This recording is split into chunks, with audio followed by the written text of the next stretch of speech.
We haven't talked about it in a while. Let's look at the Supreme Galek free-to-play account.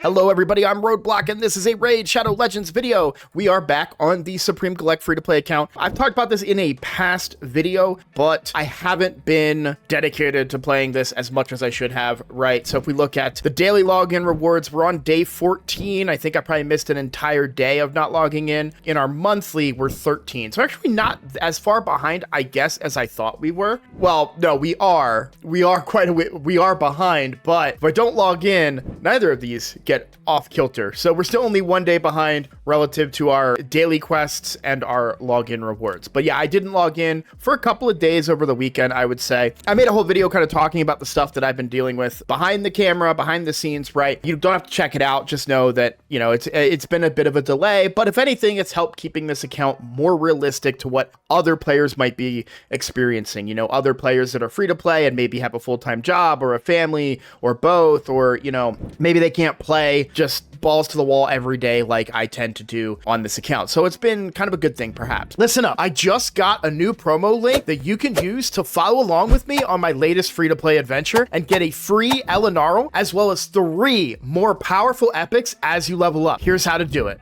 Log out of Plarium Play and uninstall. Click the link in the description and register with a brand new email. Launch Raid and complete the tutorial. Go to your inbox and claim your first champ. Don't miss out on your chance to get Elenaril right after signing up, as well as Fayne, Uugo, and Tagoar as you progress through Raid. Click on my link right now and let's crush this together. But we have made some progress. We are only 42. I have a week from tomorrow to hit 45, and I am very motivated to do that because I really, really want to get this account in my clan's siege. I'm very motivated to do that. So I need to get grinding on that. It's going to help a bunch once we get weeklies in a couple days, but not being able to do dailies and stuff has been hurting. But I have been grinding. We do have our second 6-star. We have Tagoar. I threw a couple of brews in him just to get him back up so I didn't suffer. I don't necessarily want to level Tagoar in campaign right now, and what I should do is level him in Minotaur, but I don't have Minotaur. I'm not quite geared well enough with Supreme Galek to solo Minotaur, I don't think. Getting Tagoar up there is gonna help, and I should take Tagoar and Supreme Galek in there. That's a video maybe for another time. We're not here to talk about Minotaur, but I did want to give you guys the update that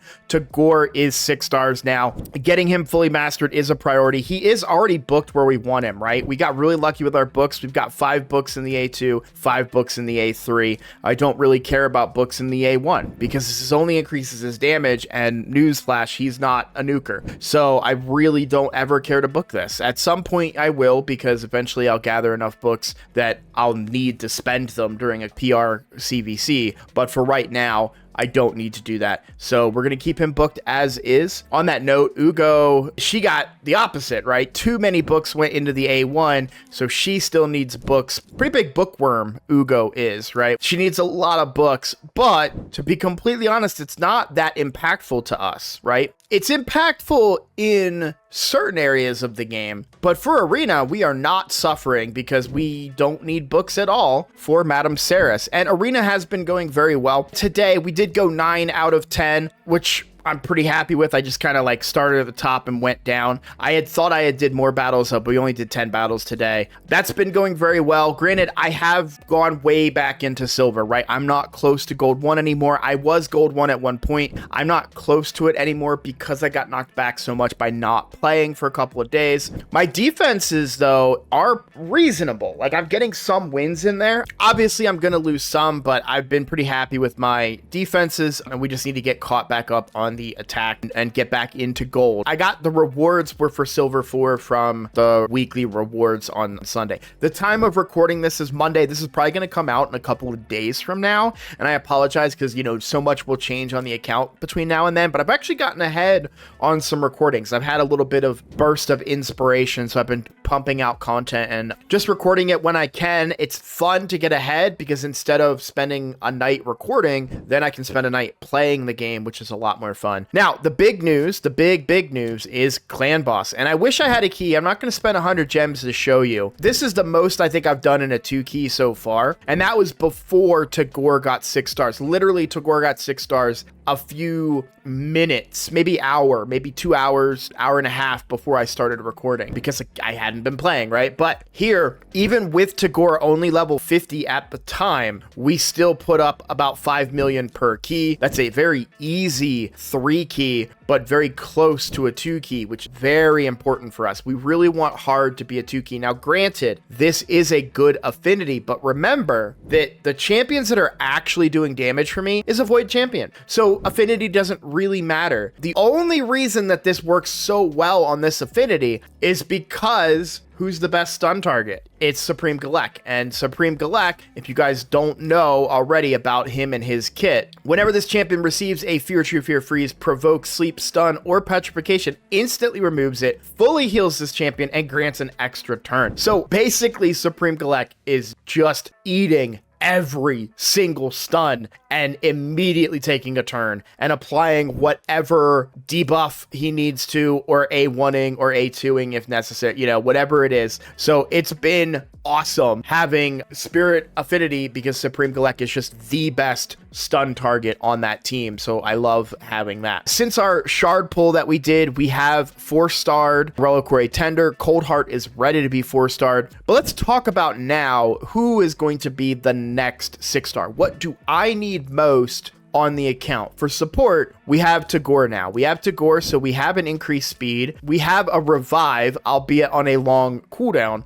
And we have some damage reduction in there as well from him. I just ascended him today as well, so we weren't getting that on Clan Boss either. So we've got some support. We have our damage dealer. I'm wondering if it's between boss killing or PvP, but I don't think we really have anybody that is gonna change the dynamic for PvP, if you will. That is probably my most wanted need right now, is a good PvP nuker. What do I mean by that? You know, something like a good example, I'm going to name a couple of epics here. Something like Fenax would be really good for me, right? Obviously a really, really good one that's a big stretch. Like, I'm not imagining that I just get this magically, but Genbo is up there. Probably one of the better epic ones that I could potentially get. Obviously, there's a bunch of legendary ones, right? But I'm really in the market for that. Another honorable mention that's worthwhile here is a Magnar type champion, right? That's one that could be a possibility as well. Ooh, you know what? Another one that's kind of slept on a little bit. Yeah, they're also a void. Slixus, I think, would be a good one, an early game PvP nuker. Let me know if there's any other epic, obviously Seer, right? I'm not,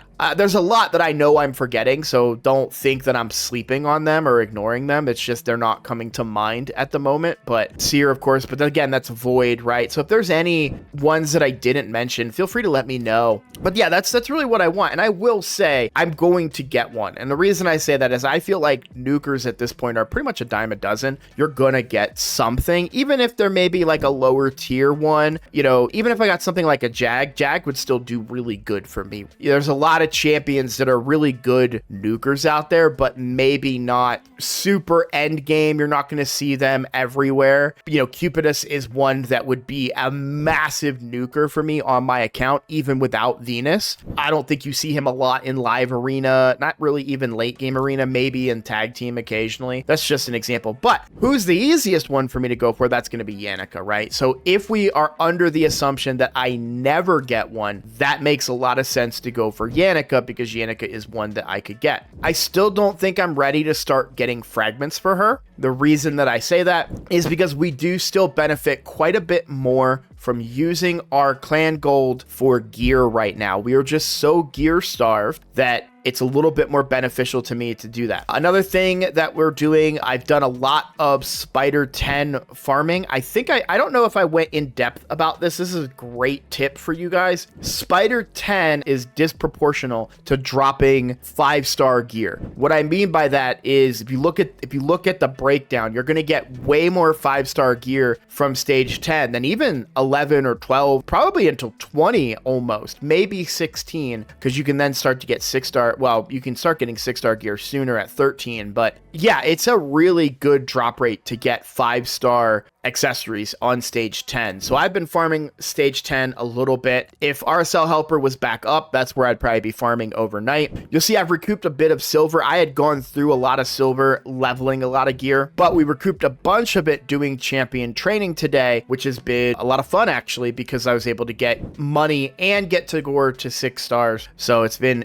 pretty good. So let's go back to the question. I said what I want to get. Out of my current roster right now, who is probably going to be the next 6-star? Who am I going to use that's really going to make an impact everywhere in the game? And I think the answer is going to be Cold Heart. Don't get me wrong, Uugo's amazing, would love Uugo, Rector's amazing, even Madam has a bit of an argument, although she's doing exactly what I need her to do at level 40 right now, so I'm not too worried about it. I don't think that Elenaril or Artor, who by the way I did get a soul on, so you can see he's 1 star, I don't think that they are in the conversation though. And the reason is books. It all comes down to books. I don't have a steady source of legendary books yet, so until Supreme Galek is fully booked, they are not going to be a priority because they're actually serving their role just fine right now. Honestly, Artor, I don't think ever needs to be booked because he does everything that I want with long cooldowns, sure, but I don't really care about, right? There's no percentage chances that I'm improving. I'm just reducing cooldowns. And if I need to have a 4-turn single target revive in arena, then I've probably already lost, right? If I need to revive somebody more than once in arena, then I'm probably just going to lose that arena, right? And when it comes to this ability, getting that turn meter fill, that increased attack, that strengthen a go first team, if I don't win that go first, like if I go first and don't kill them, well, then I'm probably going to lose that battle too, right? And so as far as putting books on these champions, not as valuable to me personally right now. And Ellenario, same thing, is that she doesn't get improvements to the percentages in landing her debuffs. So this is a 100% chance to land, right? She gets a cooldown reduction on it after 4 books. This, activate all poisons, it would be better on a 4-turn cooldown, but I don't think it's the end of the world. And even the A1 here, it can't be resisted once she is 3-star ascended. So, and there's no additional percentage chance down here either, right? So these booking Ellenario isn't needed really either. So while she doesn't need books, also being 6 stars maybe isn't, you know, a necessity for her. And I don't know that the damage increase I would get from 6-starring her is necessarily worth it. If all I'm looking to do is land poisons and activate them, I can do that at 50. So maybe she could use a 3-star ascension. I can, you know, I agree with that to be able to get more burns. But for the most part, I think I'm okay with the legendaries and where they are right now. So that leaves epics and rares. I already talked about Uugo a little bit, but we can just swing back around to her. That great champion, love Uugo, one of my priority 6 stars in the free-to-play challenge, just not quite what I need right now. She kind of does everything that I need at 50 right now. Getting War Master is just added bonus to her that I don't particularly need at this very second. And so that's why I think Cold Heart is going to be the most beneficial. We get an enemy max HP damage that's going to help me in many, many boss fights across the game. We're going to get a quad hitter A1, which is going to help me very much in early Fire Knight. Also, this has a turn meter reduction of 100%. Albeit on a 4-turn cooldown when booked, but still going to be very, very good for me for early Fire Knight, early Spider. It's going to have a major impact in the development of my account, and it just makes a lot of sense. Oh, and then finally, she only needs to have 70% crit rate, which allows me to get really crazy builds on her, especially when I have such reasonable access to Killstroke gear, which I think is particularly good on her because it's crit damage and speed. She does need accuracy too, but my point is that if all I need to do is get 70% crit rate, I can get a lot of crit damage out of these pieces too. That's kind of why I'm thinking that Cold Heart is just the easiest champion for me to build right now in the game, since, to be quite honest with you, I don't need Kale for much. I really don't. He's not my campaign farmer. He's my backup nuker in arena, but still not hitting the hardest. Sure, he does poisons in Clan Boss, but I also have Elenaril for that, and she can also activate them, but she can also activate Kale's poisons too. So just where I'm at right now, think Cold Heart makes the most sense. But you guys let me know in the comments, what do you think? Do you think I'm sleeping on somebody on this roster that would be better? Do you think Cold Heart's the right decision? Would you go with somebody different? Feel free to let me know in the comments, and we'll talk about it probably in a future video. But I just want to say, overall, thank you guys for watching. If you're new here, please consider subscribing. It is the best way to support my channel, and I look forward to seeing you all in the next video. Take care.